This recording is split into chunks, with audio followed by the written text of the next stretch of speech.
এসো এসো সবাই মিলে শুনি দিয়ে মন শুননা মেনে খাওয়া দাওয়া হবে রে কেমন সবার আগে হাত দুটো যে ধুয়ে নিয়ে আসাই বাম হাত দিয়ে খেতে মানা তাই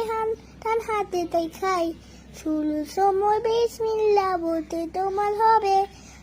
ভাবছো না কি উপায় কি আর ভুলে গেলে তবে বিসমিল্লাহি ফি আওয়ালিহি ওয়া আখিরি ভুলে গেলে কি বলতে হয়ে গেল জানা গরম খাবার ঠান্ডা হতে ফুটে হাতে মানা বলবে শুধু খাওয়া কাছে সবচেয়ে কাছে থেকে সেতে পুঁতে খেয়ে নিও দিও না তো লেখে শুকনো খাবার কখনো বানিয়ে পড়ে গেলে একটু ফেলে খেয়ে দিও না তো ফেলে খাওয়া শেষে বলে উঠো আলহামদুলিল্লাহ নিয়ম করে খেলে খুশি হবেন রে আল্লাহ।